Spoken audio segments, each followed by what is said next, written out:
You are looking at Julian's pronunciation guide, where we look at how to pronounce better some of the most mispronounced words in the world, like this other curious word. But how do you say what you're looking for today? We are looking at how to pronounce this word, as well as how to say more interesting but sometimes confusing medical terms, so make sure to stay tuned to the channel. Two different ways of pronouncing it.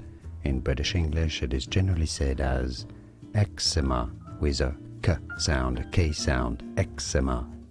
In American English, however, it is often pronounced as eczema, with a g sound, like a g sound, eczema or eczema, and now you know.